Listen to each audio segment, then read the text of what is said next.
Hey,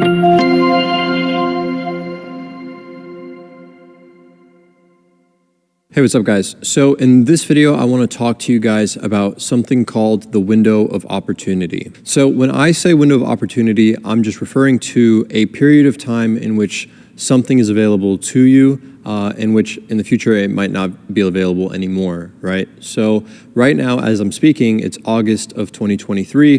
There's a huge window of opportunity for dropshipping with TikTok ads and dropshipping with organic TikTok videos. There's tons and tons of money that you can make, and there's tons of money to be made by people with TikTok and with dropshipping if you put those two things together. Now, this opportunity will not necessarily be the same in the future. And in the world of business, in the world of dropshipping, at least since I've been in it for the last 6 years ago, things consistently change. That's pretty much the only thing that's consistent, is that things change. So you can't expect every single thing that is working right now as you're watching this video to be working 2 years from now. You can't expect the same things to be as profitable. You can't expect it to be as easy, and that is certainly going to be the truth. So right now, as you're watching this, there is a window of opportunity in where this stuff works, and you can print money, and you can actually make serious real amounts of money from the internet, from your computer, and you just have to be smart about it, and you just have to stick with it.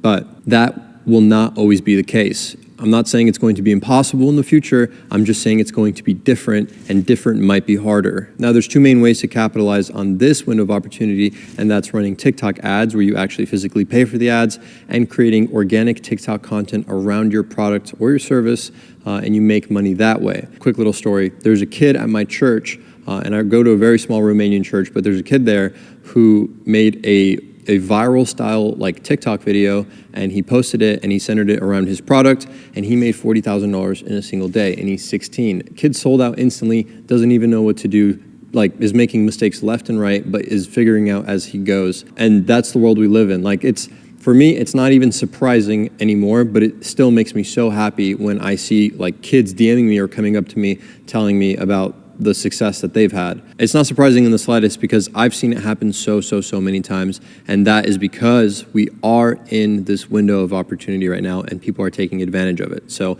I just want to stress that to you guys, and I want to give you that perspective so that, maybe next time that you don't feel super motivated, or you are being lazy, or you're doing something you're not supposed to be doing, you remember that the time in which what you're attempting to do that is working is limited, and in the future it will be harder because you're going to have to relearn things. So learn it now, move fast, try again and again and again, and I wish you guys all the best of luck, and I hope you execute in this window. And another big reason that it's great is because we have these great deals with these big companies. So the two main companies that you're going to be using is Shopify, of course, and TikTok. And we have great affiliate deals with Shopify and with TikTok. So for example, with Shopify, you can start your Shopify store and run it and get sales on your Shopify store for 3 months, for 90 days, for only $1 per month. So you can try dropshipping for 3 months for only $3 on that front. And same goes with TikTok ads. So as I'm filming this right now, we have a special promotion with TikTok where you can get up to $1,500 in ad credit, which is basically free ad spend. So if you spend $1,500, you get $1,500 for free, meaning you can spend $3,000 and get half off, which is great. That's an amazing deal. And right now, as I'm filming this, I'm trying to talk to TikTok to get all of the people that use our link 10% off their ads for a lifetime. Now, that promotion, that ad credit promotion that I just talked to you about, that might expire. That might not be available when you're watching this course. It's available right now, but it might not be in the future. But there will be other ones in the future, and whatever it is, we will have the details of it in the description so you guys can take advantage of those opportunities. So my point is this: not everybody has access to the TikTok affiliate program. I think their acceptance rate is like 7%. So because of these affiliate links, because of these deals, and because of just TikTok and dropshipping and the way it's all working right now, you guys have an incredible opportunity. It's actually easier now as I'm filming this than I think it's ever been to do dropshipping. So you guys have an incredible window, and I hope you guys don't waste any time, and I hope you really execute in this window.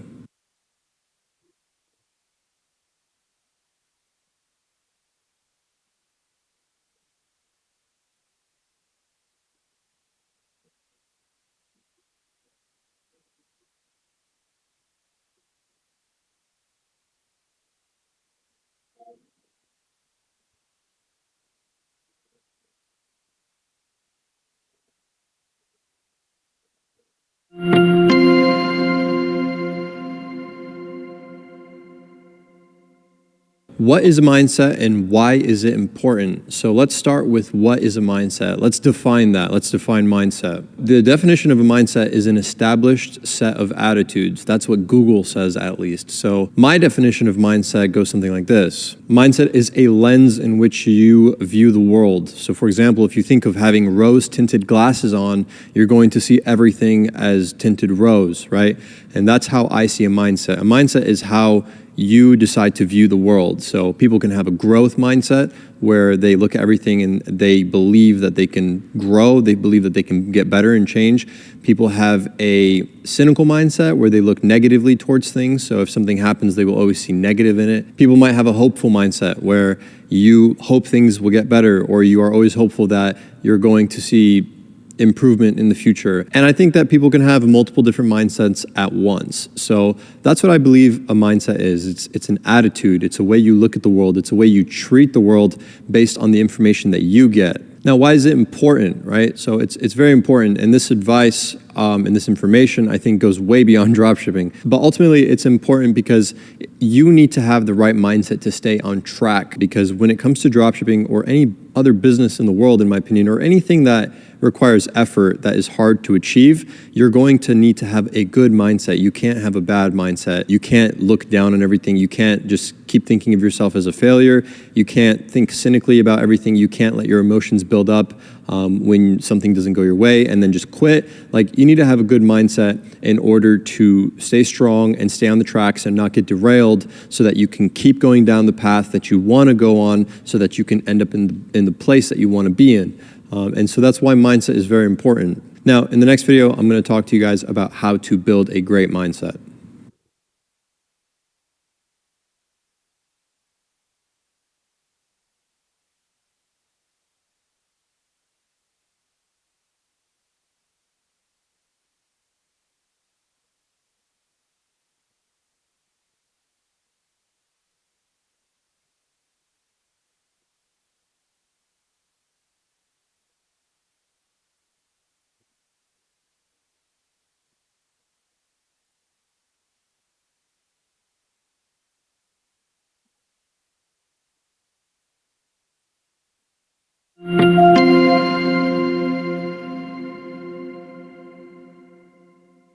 What does it take to win, and how do you overcome failure? So we're going to talk about both of these. So first, let's talk about what does it take to win. All right, so when I was writing down notes for this video, the first thing that came to my mind is this. You have to be relatively unfazed at failure. Like, when you fail, you have to basically barely care that you failed and not let it do anything to you. Like, it should be like a Nerf gun shooting the Iron Man suit. Like, it should just bounce off and you'd be like, okay, cool, like, what's next? That's how you have to treat failure, because failure is absolutely and utterly inevitable, and it's consistent. It's going to happen a lot. So you cannot let it harm you. You cannot let it hurt you. You cannot take damage from failure, but instead you need to have the attitude that failure is actually a good thing. Not only does it barely matter, it's actually a good thing, because that's where you learn from your mistakes. So as long as you're paying attention to what you're doing and you can kind of try to isolate why it is you failed, maybe one thing at a time, that's how you improve and that's how you make progress in the right direction. So that's the first thing that came to my mind. Now, the second thing is good information. This is a little bit off topic because we're talking about mindset, so I won't talk about it too much, but good information is absolutely key. With bad information, it might take you 12 months to do something that with good information, it might take you 3. So it's important to have good information, and I can assure you that everything in this course is great. It's great information. Everything that we teach completely works. We are literally currently running a store. If I pulled up my Shopify store right now, it would be like at $11,000 today. Everything in this course is based off that. It's based off actual experience, actual stores that actually profit. So yeah, everything that we teach, me, Seb, and Tim in here, is 100% true. It comes from us organically. So yeah, it's good. All this information is good. Now, the next thing I have when it comes to what does it take to win is your stress tolerance. So this is a little bit similar to failure, but you basically need to have a very high tolerance to stress. You need to have the ability to remain calm when everything doesn't go your way. So you're going to be put in stressful situations when things just don't work and things go wrong, and it's going to cost you time, and it's going to cost you a relationship or money, and you need to remain calm. You need to remember that everything's going to be okay. You need to remember that you're going to figure it out. You have to remember that there is a solution, and you need to be able to just endure that situation and keep going one step at a time. So the best way I can describe this is like if you're doing cardio and you're like in the last 5 minutes after like a 30-minute cardio session, and you're just like, all you're thinking about is the next step, like just one foot in front of the other. You need to have that level of stress tolerance where you can just keep going and keep pushing yourself and like take on that amount of stress. How do you achieve that? It's hard to say, but next time you feel stressed out, don't flip out, don't throw your laptop, don't throw everything in the trash and go back to the job. Don't mentally give up, but just keep pushing forward because that's part of the process. And I think that you will just become like calloused to that. Like your mind will be calloused to stress over the years. I know for me, when I'm put in a very stressful situation, I'm very good at it. I remain calm, and I'm always like, what is the solution? How do we get out of it? What do we do to move forward? So yeah, that's what I would say. The last thing I have for what does it take to win is time. It takes time to win. And there's nothing you can do about that. There's no course that you can go through. There's no YouTube video that you can watch. Time, unfortunately, feels the same for all of us, and you just have to be patient because it takes time. For some people, it will be shorter amounts of time. For most people, it will be more amounts of time, but it takes time. So you have to spend that time. Imagine spending 6 months of time the same way you spend $100 at a grocery store. Like imagine like I have to spend this time on this business, learning this business, trying this business. I have to spend that time. If you try something for a week and it does not work, and then you go running your mouth saying that this is a dead business model or everyone's a scammer or it doesn't work, you are fooling no one. You're a complete idiot. Like you're the stupid one. You're lying to yourself. You're not going to get anywhere in life, and you're just going to be like a chicken with its head cut off running in circles. Nothing inspiring or cool about that. So I wouldn't do that, but instead I would just spend the time and I would try to be patient. Now, how do you overcome failure? I kind of already went into this, unfortunately, but the only thing I have written down for this is you need to change your perspective on failure. Failure is not something you should be embarrassed of. Failure is not something that's bad. I know it does not feel good. It still does not feel good when I fail, and I have a great perspective on failure. But I know it does not feel good. I know everybody wants to succeed, and that certainly feels a million times better. But you need to change your perspective. And like I said before, the perspective that you need to have is that failure is good because you are learning something. You are learning how you should not do this. And in my brain, when I think about it, there's probably, if you take any given thing, there's probably thousands, if not millions of different ways that you shouldn't do it. And there's a few ways that you should do it, right? So there's a lot more ways that you shouldn't do it, which is why failure, there's so much higher of a probability that you fail at something than you don't. So basically, if you think about it as like there's 1,000 lights of failure and like 100 lights of success, every time you fail, imagine like you're knocking 10 of those lights out, or like you're crossing 10 of those off because you're like, okay, I'm not going to do that again. I've made that mistake. So failure is actually a good thing. And one of my friends, and a lot of successful people will say this, but one of my friends actually says that they are just a compromise or like a collection of all their failures. That's who they are. So yeah, change your perspective on it. It's a good thing. It's necessary. You learn from it. You learn what you shouldn't be doing. And it's absolutely good. So failure is good. Just remember that. Success is also good, of course. You're failing so that you can succeed, but failure is good. Now, the last thing I want to say is when you do fail, it would be efficient of you to try to isolate the variable that caused you to fail. So if you're trying something new and there's only one thing that you're trying new, like a certain type of ad creative or a certain type of store layout, make sure that you're trying to isolate failures so that you can learn from those failures and you can be sure. Because you could be failing at 5 different things and you cannot know which one of them was which. And in that situation, it would take you a lot longer to learn and to move forward. So when you fail, try to isolate the reason as to why you failed and learn from it.